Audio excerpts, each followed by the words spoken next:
ঢাকা ৮ আসনের স্বতন্ত্র প্রার্থী ও ইনকিলাব মঞ্চের মুখপাত্র শরীফ ওসমান হাদী শুক্রবার ১২ ডিসেম্বর ২০২৫ দুপুরে রাজধানীর বিজয়নগর বক্স কালভার্ট পল্টন এলাকায় নির্বাচনী প্রচারণা চলাকালীন দুর্বৃত্তদের গুলিতে গুলিবিদ্ধ হন।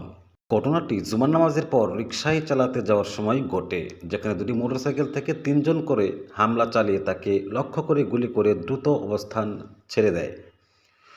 পুলিশ জানিয়েছে, লক্ষ্য করে মাথা ও শরীরের বিভিন্ন স্থানে গুলি করা হয়েছে এবং ফরেনসিক ও তদন্ত দল সিআইডি, পিবিআই, ডিবি ঘটনাস্থল থেকে প্রমাণ সংগ্রহ করেছে। হামলাকারীদের শনাক্ত করা হয়েছে এবং শিগগিরই গ্রেফতার করা হবে বলে পুলিশের পক্ষ থেকে বলা হয়েছে। গুলিবিদ্ধ অবস্থায় প্রথমে ওসমান হাদীকে ঢাকা মেডিকেল কলেজ হাসপাতালের ডিএমসিএইচ জরুরি বিভাগে নেওয়া হয়, যেখানে প্রাথমিক চিকিৎসা ও অস্ত্রোপচারের পর তাকে উন্নত চিকিৎসার জন্য এভারকেয়ার হাসপাতালে স্থানান্তর করা হয়েছে। ডাক্তারদের মতে তিনি গুরুতর অবস্থায় আছেন এবং মস্তিষ্কে গুলির চোট সহ বেশ কিছু গুরুতর আঘাত রয়েছে। বর্তমানে তিনি লাইফ সাপোর্ট ও পর্যবেক্ষণে রয়েছেন এবং এখনও তিনি আশঙ্কামুক্ত নন। বিএনপির মহাসচিব মির্জা ফখরুল ইসলাম আলমগীর হাসপাতালে দেখা করতে গিয়েছেন এবং তার দ্রুত সুস্থতা কামনা করছেন।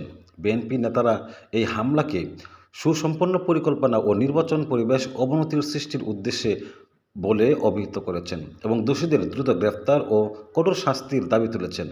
বিএনপির পাশাপাশি এই হামলাকে দেশের গণতান্ত্রিক প্রক্রিয়ার উপর এক আঘাত হিসেবে উল্লেখ করেছে।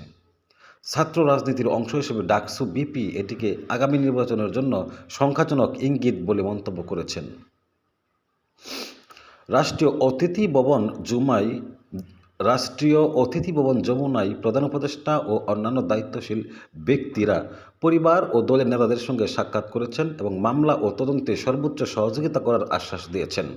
প্রধান উপদেষ্টা অধ্যাপক মোহাম্মদ ইউনূস হামলাটিকে গণতন্ত্র ও নির্বাচন পরিবেশকে ব্যাহত করার একটি ষড়যন্ত্র বলে উল্লেখ করেছেন এবং বলেছেন, এই ধরনের ঘটনা নির্বাচনের স্বচ্ছতা ও শান্তি নিশ্চিত করতে সক্ষম হবে না।